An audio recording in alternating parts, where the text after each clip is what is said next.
Hey MW, I'm Melissa. And I'm Stephanie Carcache, and we are two sisters and your hosts of Millennial Women Talk, the podcast, the #1 place for millennial women looking to elevate their lives, mind, body, and soul. And we are so grateful that you're sharing your time with us today. By tuning into this episode, you're investing in becoming the best version of you, and we're just thrilled to be on this journey together.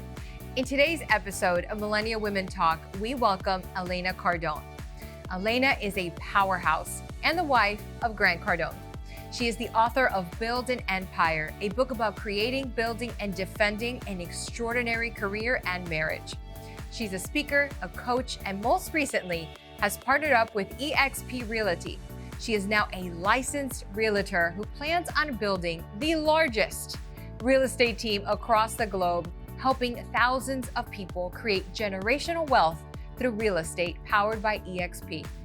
In this episode, Elena opens up and shares with us what it takes to have it all, the mindset you need to adapt in order to achieve whatever it is that you desire, and powerful words of encouragement that will honestly leave you feeling ready to take on the world. Here is our full conversation with Elena Cardone.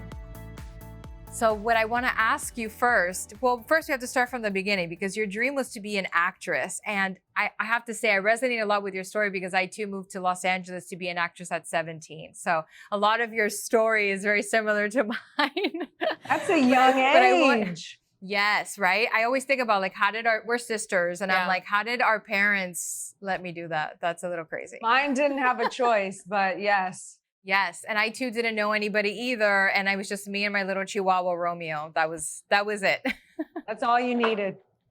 That's all I needed. So I would love to know, how did you get into building this empire, real estate, businesses, speaking, writing, books, courses? Girl, you do all the things. Where'd you go from acting to that? How did that journey come to be? Well, in 2008, so in 2004, I met my husband, didn't meet him, sorry. I married him in 2004, but I was still operating as this girl from New Orleans, Louisiana, who moved to LA at 17, who had to be the strong, independent woman, never depend on a man for anything. Yep.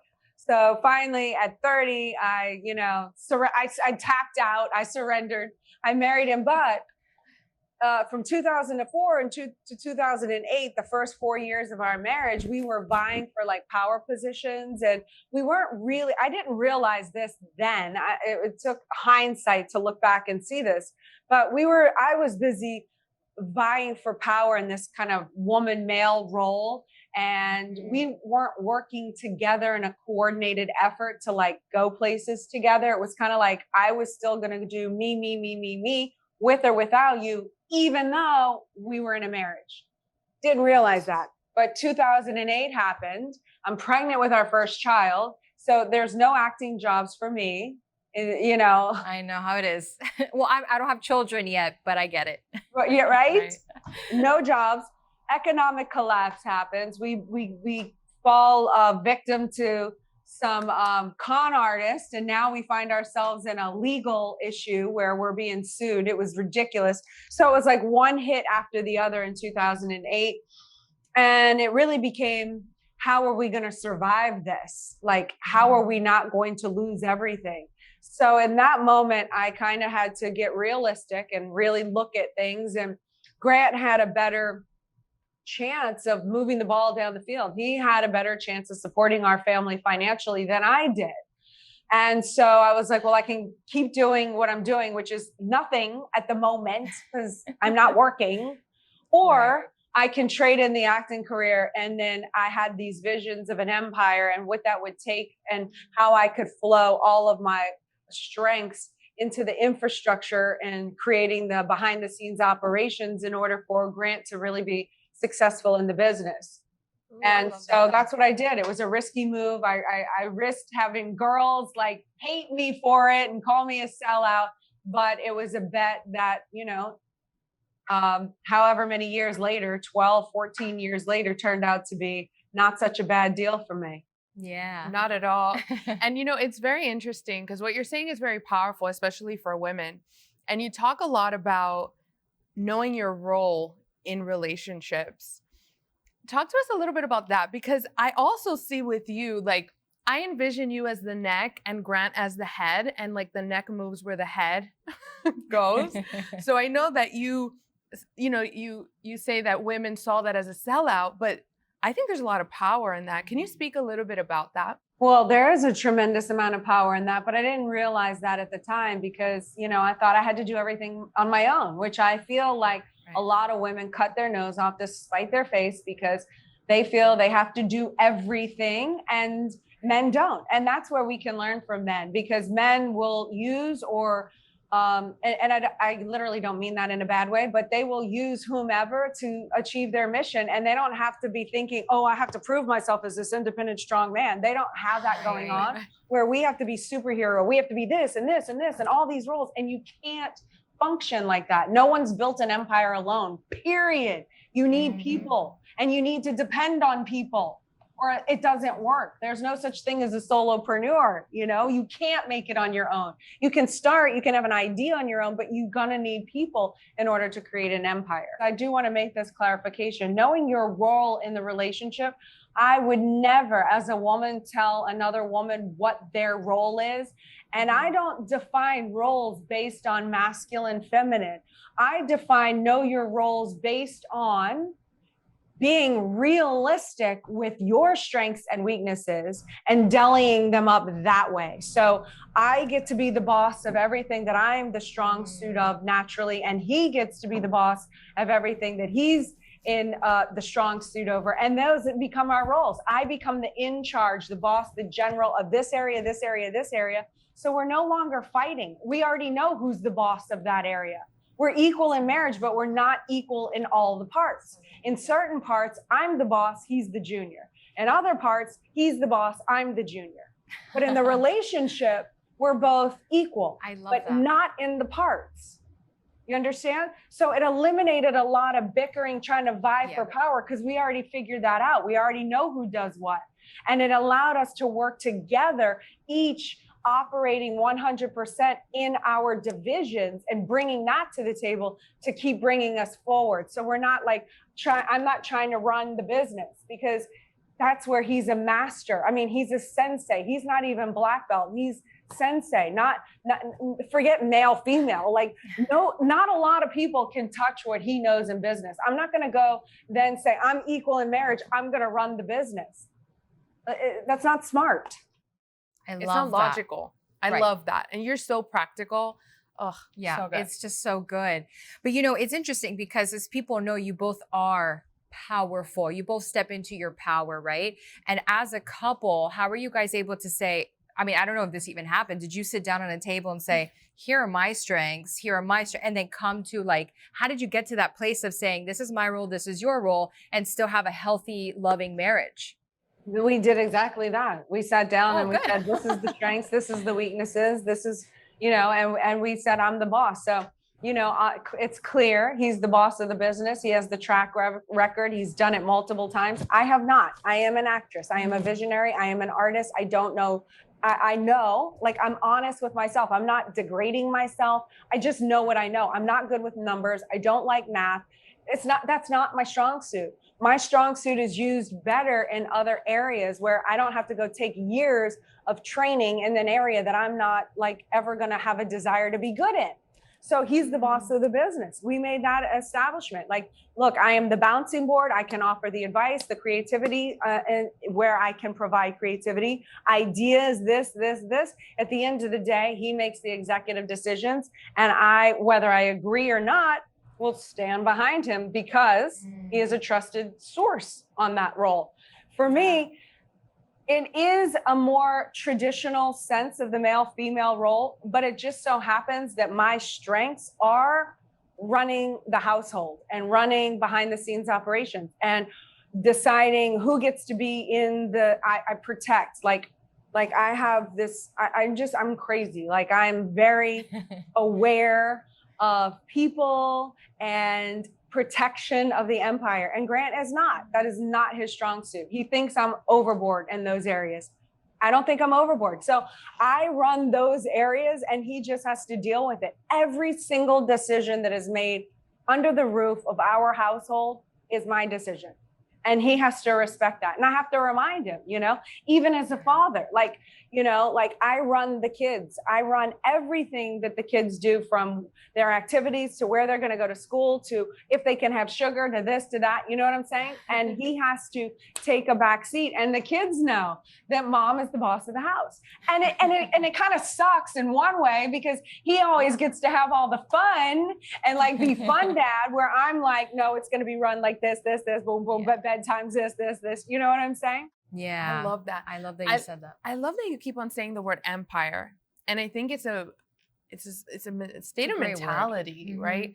I would love for you to speak on this kind of empire mentality that you have going on, because I think that could be really interesting for people to actually adapt in their own personal lives.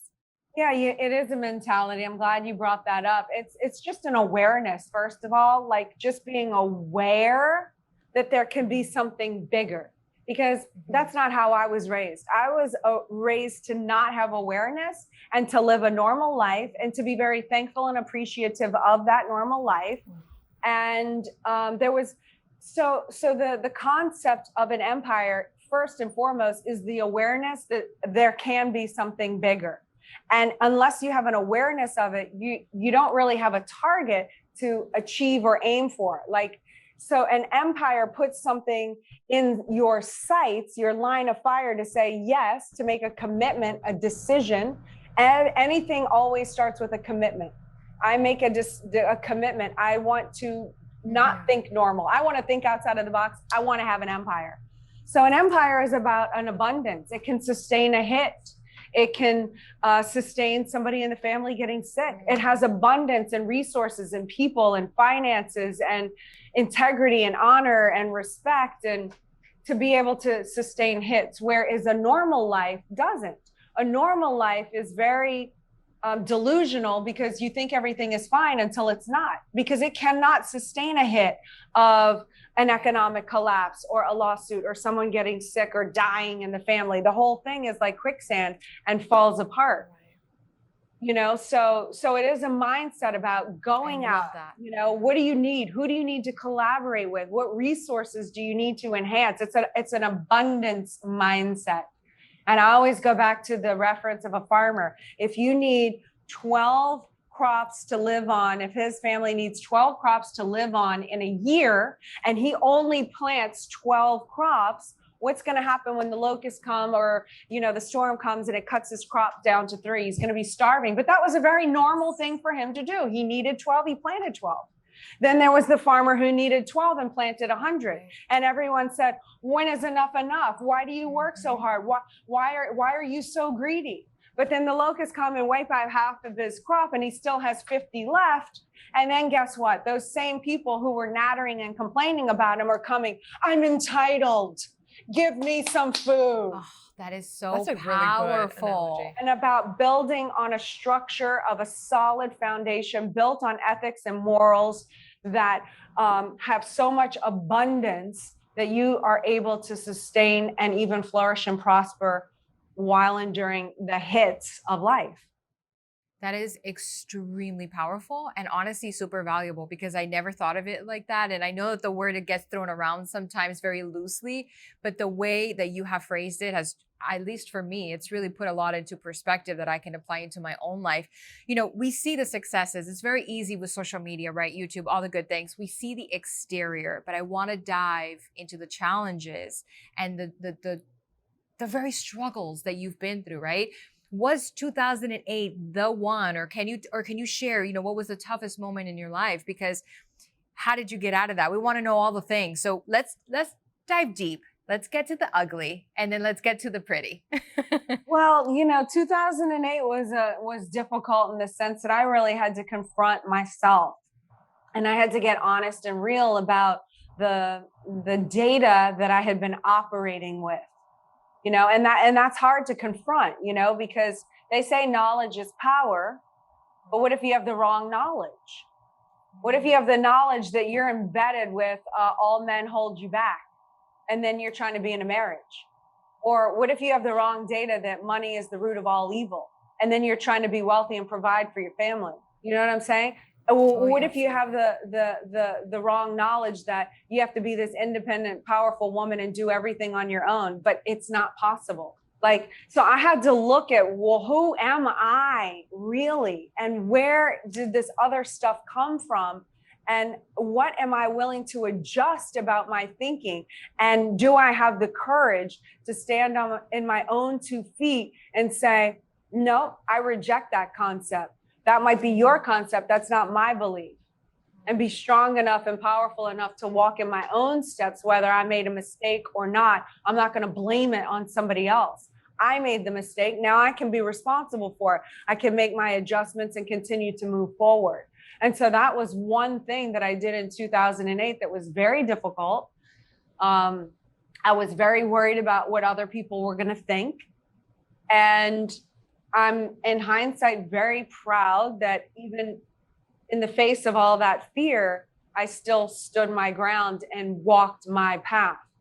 Now, in 2020, when COVID happened and everything shut down, and I happened to be a very hyper person, I do not like being confined into a home. I don't like rules. I lived in this building. You got to wear a mask. I understand. I'm just telling you, like, the ugly, right? Like, I know that's not PC and I should be respectful of other people and wear the mask. And I did, but I don't like that. I don't like that the beach was closed, that the pool was closed, that I couldn't go outside, that we could only take like little walks up the street once a day. You know, it depressed me. I'm a people person. I like action and sports, and I'm confined. And now I've got Grant in a room with me who's like equally or more so with more energy. And the two of us were like colliding. It was like, wait, I used to do my thing. Now I'm doing my thing. And you're yelling at me because my book's on a table. Like this is, we're going for big. And now we're arguing about like mess on a kitchen table. Like, that's demeaning to me. You know what I mean? So in last year, we had to rework, like, well, what are we going for? And what is the real picture? And how can we cohabitate and work together? We almost had to reset. And there was a lot of external outside influences that were challenging. You know, we were under a lot of criticism. We were under a lot of criticism. We had to fire a whole department. You know, our staff had to take pay cuts, just real gut-wrenching stuff. We had to shrink. You know, everything about us is about expansion. This is where we're going in life, our purpose. So now we're forced to shrink and people are hating us for it. I mean, it's a lot of pressure. I mean, not to mention all the other stuff like phony lawsuits and some guy trying to do you want to hear the ugly? Some guy trying to put a class action suit on us. I really do. Well, yeah, I'll tell you. So some guy tries to start a class action suit against our Cardone Capital. Like the one of the biggest things I'm the most proud of is that we own 10,000 apartment units, and we opened it up for the quote unquote everyday, the little people that I fought for, you know, to open to non-accredited investors, right? We had to spend like whatever we spend for the accredited investors, like let's say to open the fund is 10,000, 20,000. Well, in order to open it for the non-accredited, which I fought for, by the way, this was one of my brilliant ideas. Oh, but my friends need to be a part of this. And why is this so good for your rich friends? So I make my husband spend $500,000, go through 9 months of SEC, like approving us for the process. Big pain in the ass. Okay, that gets approved. Yay, Elena gets her way. We get non-accredited investors. Now we have some jackass who comes in for $5,000 and now wants to say, I'm putting you under a class action suit because I'm not happy. Although he had never not been paid.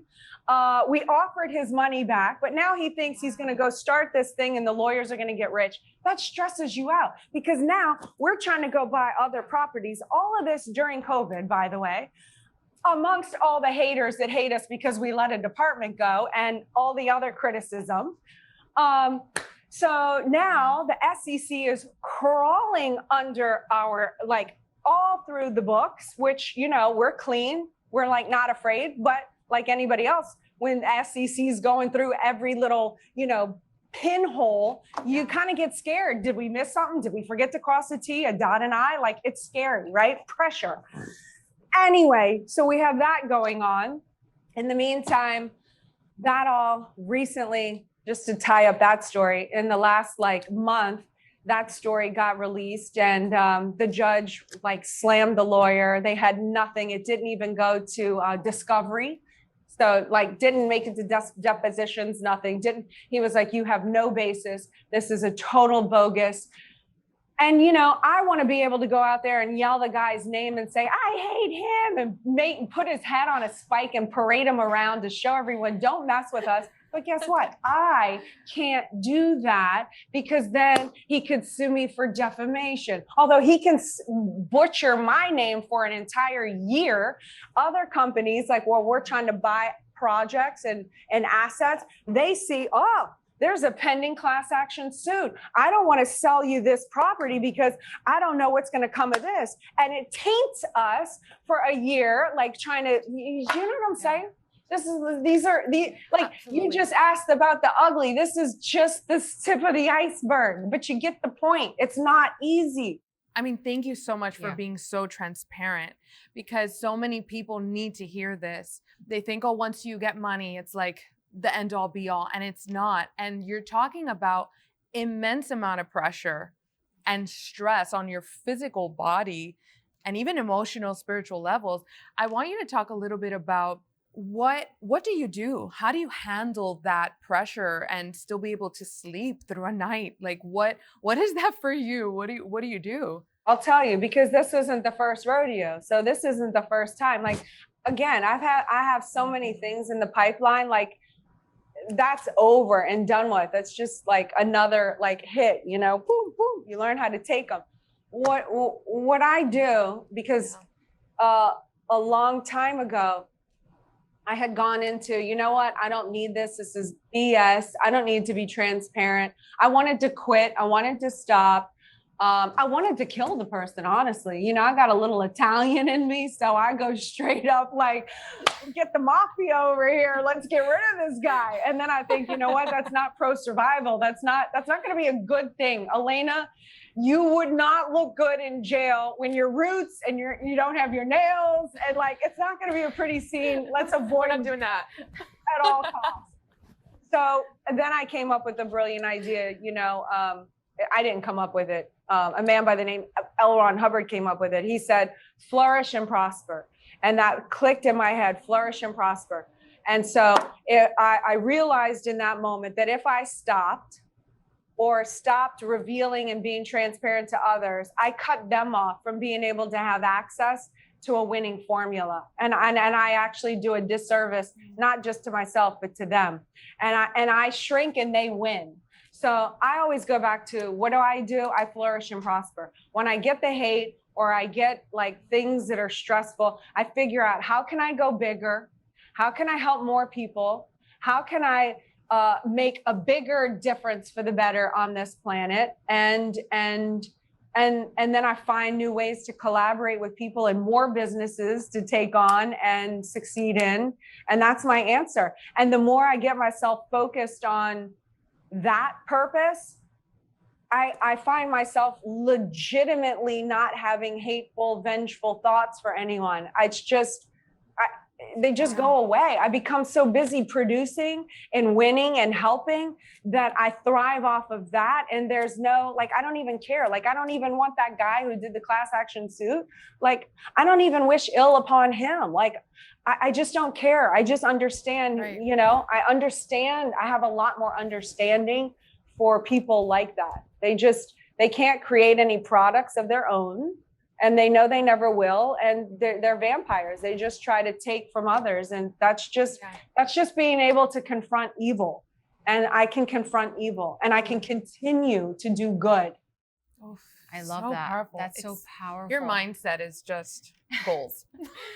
How do you achieve such a mindset like that, right? Like, you know, the journey to success it's just up and down. It's really a roller coaster. And you've definitely, you know, proven that today. What does it take? Like, what is that mindset that you have? Like, what did you learn? How did you get to this place where your mind is so sharp? I'm old. I'm a lot older than you. No, but confidence does come from doing what you say you're going to do And so I have a lot of confidence. I know when I say something, I'm going to do it. I'm going to like, I don't give up. I know myself. I'm not very motivated. I'm not a motivated person. That skipped over me. I'm a very disciplined person. I do it anyway. I'll moan, I'll complain. So another thing that I do is I train every morning. I do boxing, MMA every morning for like an hour and a half. And it helps my mind to be sharp and to put myself into uncomfortable situations and make me push through. So I'm constantly figuring out and learning and challenging myself all the time. So I don't know what the question was. How do I do it? How do I learn? How do I observe? It's just I just am. I'm always trying to improve and to be better. So not looking for shortcuts. Ooh, that's an important one. I love that. I really enjoyed our conversation today, but I would love for you to talk about this new venture. So you became a realtor. So out of COVID, I suffered this, the depression thing that I just don't usually feel that. But I found myself really feeling depressed during COVID. Remember there was all this turbulence and there was a lot going on, if you remember, riots and depression and where is the world going? I don't know. Where am I going? I'm not helping enough people. I'm not doing enough. Depression. I made a decision to make myself bigger, better, and stronger on the other side. And I thought, what is my superpower? My superpower is I'm the woman behind the man. I know how to do that behind the scenes support. Like I'm a support. How can I not monetize, but how can I duplicate that for the masses? Because I've done it for Grant. I'm going to continue to do it for Grant and our organization. I have that. My kids are older, 10 and 12 now. I'm still a mother, but like I can do more. So I was looking at MLMs during that time because I saw a lot of people laid off. Remember all the losses of jobs and you're hearing the reports all the time. Finally, I had to turn off the news. I'm like, can't do anything about this until I could. So all of that, I started studying these MLMs because I thought that is my genius. I could create and assist all these other empire builders in helping them build their empires and not rely on a traditional like job where they can actually have this second source of income. But the problem was, how do I, not to sound arrogant, I really don't want to sound like that, but try to put yourself in my mindset. How do I, as Elena Cardone, 10X, like everything that we've got going on, how do I step sideways and go now work for an MLM company? Like it doesn't make sense. The story's not there. So my husband, Grant, and Glenn Sanford, the founder of EXP, were on a phone call. They were very excited about the phone call. They said in order for the action to transpire, Grant needed to become a realtor. Well, that wasn't going to happen. So I volunteered. I was like, I've become an asset to my husband, to anyone who needs me. I'll get the realtor license. I get the realtor license in 28 days, no easy task. And then I discovered that EXP is like an MLM, although it's not technically, it is. Like I can make money off of 7 layers, but I can build out I was putting it all together. I can build the largest, most successful real estate team in the world and profit from a rev share organization doing what I do best, supporting others and building their empires. It was the perfect vehicle. It was like an MLM, but it was one that I could work with because now Glenn and Grant were working hand in hand. It's real estate. I have 10,000 units. We're going to 40. Like I love real estate. It was just the perfect vehicle. So I've been an active realtor for 60 days. I have 2 projects under contract. I don't just want to be thank you. I don't want to just be an influencer, although I will use that to attract and build up that rev share organization. But I also want to walk the talk. So I'm coming in as a quote unquote nobody, somebody who knows nothing from the ground floor. And I'm learning how to sell luxury high-end real estate. And so I surround myself exactly what I would tell anyone else to do. Surround yourself with people who know more than you do in the area that can provide the infrastructure and the support and the mentorship while you're learning the ropes. Exactly what I would ask anyone else to do is exactly what I'm learning myself right now. Oh, I love that. Congratulations. Congrats. I mean, listen, we already know that you're a powerhouse, but this was just like, and in 28 days, like, girl, like that is crazy. Well, your goals, honestly, like everything that you're doing, we just want to share our gratitude, first of all, for doing it and also for paving the way. We've personally followed you and admired you for quite some time. And now we're so excited that we're able, that you said yes to us. You were a yes. And that you're able to provide value to our audience in this conversation. So many gems, gems. And we're just so thankful. Oh, it was such an honor. Thank you so much for inviting me and having me on your show. I appreciate it. And thank you for trusting me with your audience. Of course. Thank you so much. But before we sign off, I have one last question for you. Do you believe that we can have it all? 1,000,000%. You can definitely have it all. You have to be willing to give something up. You can't have it all and not be willing to make a sacrifice, or you would already have it all. So you can change your seat at the table, but it requires you getting up and leaving your old seat and moving to the new one. What are you willing to give up? Old friends, bad habits, what is it? A new mindset. I had to give it up. I had to give up thinking I was an independent, strong, powerful woman who had to make it all on my own. I had to give up the thought that money was evil. I had to give up the thought that a man was going to hold me back. I had to give up old ideas in order to have it all, but it was worth it. What do you want and what are you willing to give up? I had to give up excessive alcohol drinking or recreational drug usage like that I was doing prior. I had to give things up. I had to stop hanging out with people who were happy and content with me being good just the way I was. I didn't want to be just the way I was. I wanted to be better. I want to be around people who want me to be better, not happy with the way I am, who push me to want to be better. I had to give that up. Sometimes those people think they earn this seat in life for you just because they're your childhood friend or maybe even a family member. They don't earn like the right to be an anchor and to hold me back. I have to cut the cord sometimes or educate them and say, hey, this is where I'm going. This is how I need you to talk to me. That way that you used to be and I used to be, it's no longer going to work. We're either going to do it this new way or it's done. And then if they want to be on board, they go with you on the journey. If not, they got to go. But when they go, I have it all. What do you want? Wow. What do you want? You want to stay the same or you want something else? You want an empire? Everyone, Elena Cardone. Yeah. Amazing. Thank you so much, Elena. You really are incredible and we're so grateful. Thank you for your time today. 1,000,000%. Thank you. Thank you for tuning into today's episode. If you want to learn more about Elena, her course, and her powerhouse book, Build an Empire, please visit elenacardone.com. Subscribe and leave us a review on all of your favorite platforms. This helps us continue to bring you powerful conversations just like this to you every single week.